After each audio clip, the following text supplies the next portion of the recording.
நம்ம எல்லாரும் வெயிட் பண்ண Asia cup India vs Pakistan match முடிஞ்சிருச்சு. நமக்கு எல்லாருக்குமே தெரியும் இந்தியா தான் வந்து ஜெயிக்க போறாங்கன்றது. பாகிஸ்தான், எனக்கு பாகிஸ்தான் நினைச்சா ரொம்ப பாவமா இருக்குது. ஏதோ ஒரு திருவிழா வந்து போன குழந்தை எப்படி தேடுமோ அந்த மாதிரி ஏதோ தூக்கிட்டு வந்து விட்ட மாதிரி அந்த டீம் என்ன பண்றதுன்னே தெரியல அவங்களுக்கு.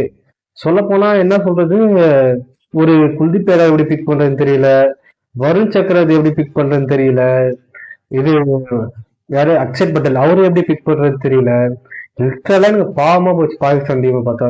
ஏன்னா இந்த மாதிரி ஒரு ஃபைட் வார் வெளியே போகுது, இந்த மாதிரி சில விஷயங்கள்லாம் போகுது.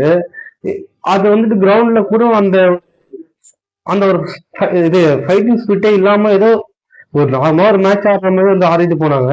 இது எப்படி சொல்றது, ஓவர் எக்ஸ்பெக்டேஷன்ஸ்ல இருந்த ஒரு மேட்ச் ஏதோ சப்புன்னு போன மாதிரி இருக்குது.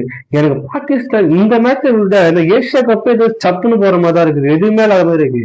இந்தியா டீம் மட்டும்தான் எல்லா மேட்சஸும் வந்து ஒன் சைடா டாமினண்டா ஜெயிச்சுட்டு போறாங்க. இந்தியா மேட்சஸ்ன்னு சொல்ல இந்தியா டீம் சொல்றதோட ஓவரால் ஏஷியா கப் உடைய அந்த ஒரு மேட்சஸ் எடுத்து பாருங்களேன், எல்லா மேட்சஸும் ஒன் சைடா தான் போச்சு. நேற்று நடந்த பங்களாதேஷ் ஸ்ரீலங்கா மேட்சும் ஒன் சைடு தான் போச்சு. பார்த்தா பாக்குறவங்களுக்கு தெரிஞ்சிருக்காது. இந்த ஏஷியா கப் ஒன் சைடு மாதிரி தான் போகுது. இது எதுக்கு ஒரு ஏஷியா கப்னு வைக்கிறாங்கன்னு எனக்கு தெரியல. ஒரு ஃபைட்டிங் ஸ்பீட் அந்த மாதிரி எதுவுமே கிடையாது. நார்மலா ஏதோ ஒரு கிரிக்கெட் ஆடுற மாதிரி வந்துட்டு எல்லாரும் ஆடிட்டு போறாங்க, அவ்வளவுதான். இந்த மேட்ச் அவ்வளவு எக்ஸ்பெக்டேஷன்ஸ் இருக்கு. பாகிஸ்தானியுமே குறை சொல்லி ஒன்றும் ஆக போறது இல்லை. ஏன்னா அவங்க வந்துட்டு ஒன்லி நேஷனல் மேட்சஸ் இந்த மாதிரி ஐசிசி டோர்னமெண்ட்ல இந்தியா கூட வந்து ஆடுறாங்க. அவங்க வந்து ஐபிஎல் ஆடுறதோ இல்ல ஒரு ஒரு அபிஷேக் சர்மாக்கு பால் போடுறதோ, திலக் வர்மாக்கு பால் போடுறதோ, சூரியகுமார் யாதவோ அந்த மாதிரி யாருமே தெரியாது. வருண் சக்கரவர்த்தி எல்லாம் ஐசிசி டோர்னமெண்ட்ல ஆடுறாங்க, அக்ஷர் பட்டேல் ஐசிசி டோர்னமெண்ட்ல ஆடுறாங்க அவங்க. அதுக்கு முன்னாடி ஒரு ஐபிஎல் டோர்னமெண்ட்டோ இல்ல நார்மலா ஒரு ஓடிஐ மேட்சோ ஒரு T20 மேட்ச்லயோ ஆடினது கிடையாது. அப்புறம் எப்படி அவங்க பிக் பண்ண முடியும்?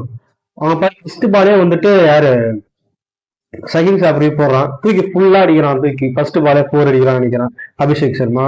எதுவுமே ஒரு பிளான் ஒரு எதுவுமே இல்லாத மாதிரி அந்த மாதிரி இருந்துச்சு. நான் நினைச்ச மேட்ச் கொஞ்சம் ஈக்குவலா போகும், கொஞ்சம் நல்லா பார்க்கலான்ட்டு. ஃபர்ஸ்ட் ஹாஃப்லயே தெரிஞ்சு போச்சு இந்தியா ஜெயிக்க போறாங்கன்ட்டு. ஃபர்ஸ்ட் பாலே சாய் மாயப் வந்து பேட்டர் ஃபர்ஸ்ட் சொல்ல போனா ரெண்டு மேட்சும் ஃபர்ஸ்ட் பால் அவுட். போன மேட்ச் ஓமான் கூட அவுட், இந்த மேட்ச் இந்தியா கூட அவுட். அவர் என்ன பேட்டிங் ஆடினான்னு தெரியல. ஹார்திக் வந்து ஆஸ் யூஷுவல் பலே பாண்டியா அவர் வந்து அவர் வேலையை காமிச்சு போயிட்டே இருந்தாரு. ஃபர்ஸ்ட் ஓவர்ல விக்கெட் அவருக்கு. பும்ரா சொல்ல தேவையில்ல, அவரும் நல்லா போட்டாரு. எனக்கு அதாவது இந்த தரசுல இந்தியா டீமையும் இந்த தரசுல பாகிஸ்தான் டீம் வச்சீங்கன்னா அது செட்டே ஆகாது. எப்படி அது ஒத்தே போகாது. அது ஒரு ஈக்குவலான பிளேயர் டு பிளேயர் வச்சாலும் ஈக்குவலா கிடையாதாங்க. ஹாரிஸ் ஆஃப் வெளியே உட்காந்துருக்காரு, ஷகில் ஷாஃப்ரிடி, ஃபாகிம் அஷ்ரஃப்னு ஒருத்தர், இவங்க ரெண்டு பேரும் பாசிபிள் வச்சு ஆடுறீங்க வந்துட்டு. ஒரு இன்டென்ஷனே இல்லை. ஒருவேளை ஒரு 170 அடிச்சிருந்தா ஒரு 160 அடிச்சிருந்தா கூட இந்த மேட்ச் கொஞ்சம் இன்ட்ரெஸ்டா போயிருக்கும். 40 ஃபேன் கோல்ல கட்டி வேஸ்டா தான் போச்சு. இப்போ எனக்கு அது ஃபர்ஸ்ட் ஹாப்ல தெரிஞ்சு போச்சு. ஆனா 40 4 பேர் நான் காசு கேட்டு போட்டாங்கல்ல, அதுவும் வேஸ்டா போயிடுச்சு. இப்போ என்ன சொல்றதே தெரியல இந்த மேட்ச் பார்த்தா எனக்கு. ரொம்ப ஏஷியா கப் இந்த எல்லா மேட்சுமே அப்படிதான் போகுது. ஹைலைட் மட்டும் தான் பார்க்க வேண்டியதா இருக்கு. சரி இந்த மேட்ச் உட்காந்து பார்க்கலாம்னு பார்த்தா இந்த மேட்ச் அதுக்கு மேல போகுது. சொல்றதுக்கே எதுவுமே கிடையாது. சூரியகுமார் அதுவும் நல்லா பேட்டிங் ஆடினாரு. பேட்டிங் எதுலையுமே இந்தியா வச்சுக்க முடியாது. டீம் யாரு ஃபைட் கொடுப்பா? எனக்கு தெரிஞ்சு ஆப்கானிஸ்தான் அண்ட் ஸ்ரீலங்கா இவங்க வேணா ஃபைட் கொடுக்க கொஞ்சம் சான்ஸ் இருக்கு. ஏன்னா ஸ்ரீலங்கா வந்து பத்திரனா இருக்காரு, துஷாரா இருக்காரு, அண்ட் ஸ்பின்னர்ஸ் இருக்காங்க. பேட்டிங் ஓரளவுக்கு ஒரு ஒரு ஜெயிக்க முடியலனாலும் ஒரு ஃபைட்டிங்காவது இருக்கும். ஆப்கானிஸ்தான் பிளேயர்ஸும் சேர்த்து அப்படிதான். ஏன்னா அவங்க எல்லாமே வந்து ஐபிஎல் அதிகமாக ஆடி இருப்பாங்க. இப்ப நீ வேற டீம் வந்து ஐபிஎல் வந்து ஆடுறதுக்கெல்லாம் கிடையாது. இது வேற என்னது ஓமான், பாகிஸ்தான் இவங்கெல்லாம் ஐபிஎல் வந்து ஆடுறதுக்கெல்லாம் இல்ல. இவங்களுக்குலாம் கொஞ்சம் பிளேயர்ஸை பத்தி தெரியும், அனலைசஸ் எப்படி போடலாம் எப்படி பண்ணலாம்னு தெரியும்.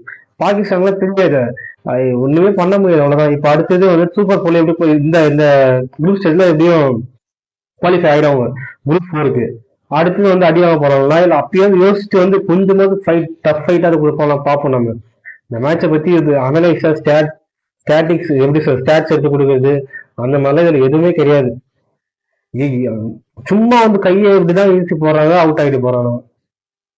இது ஃபக்கர் சகமான் சார், ஃபக்கர் சகமான் அவன் நல்லா அடிப்பான்னு நினைச்சா கட்சியில பார்த்தா குல்தீப் மூக்கு மேல ராஜா, அக்ஷர் பட்டேல் தெரியல சரியா, மூக்கு மேல ராஜா. எதை பத்தி பேசுறதுன்னு அது தெரியல. கடைசியா கை கொடுக்க மாட்டாங்கன்னு நினைக்கிறேன் எனக்கு தெரிஞ்சு. இந்த மாதிரி எவ்வளவு சுச்சுவேஷன்ஸ் போயிடுது. ஸ்டேடியம் ஃபுல்லாகல, வியூவர்ஷிப் கம்மியா போச்சு. இதுக்கு நடுவுலயே ப்ளே பண்ணியும் பாகிஸ்தானே விட்டு விட்டு கொடுத்த மாதிரின்னு சொல்ல மாட்டேன். ஆனா போடா, நீங்க தான் ஜெயிக்க போறீங்க, எதுக்குடா நாங்க வந்துட்டு உங்களுக்கு தேவையில்லாம ஃபைட் பண்ணிட்டு, நீங்க தான் ஏசியா கப் ஜெயிக்க போறீங்க, எல்லாம் நீங்க தான் பண்ண போறீங்க, அந்த மைண்ட் செட் தான் எனக்கு தோணுச்சு. ஏன்னா ஒண்ணுமே ஆடலாங்க, எங்க வந்து ஆடினாங்க சொல்லுங்க முதல்ல. எனக்கு இன்ட்ரெஸ்டா போயிடுச்சு, இந்த ஏசியா கப் பாக்குற இன்ட்ரெஸ்டா போயிடுச்சு.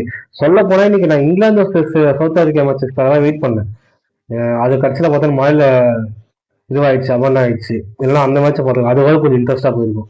இந்த ஏசியா கப் நடந்தது வேஸ்ட். இதுக்கப்புறம் யூரோப்பையும் கனெக்ட் பண்ணிட்டு சவுத் ஆப்பிரிக்காவை உள்ள கொண்டு வந்து வச்சு கொஞ்சமா ஃபைட்டிங்காக கொடுக்கணும்.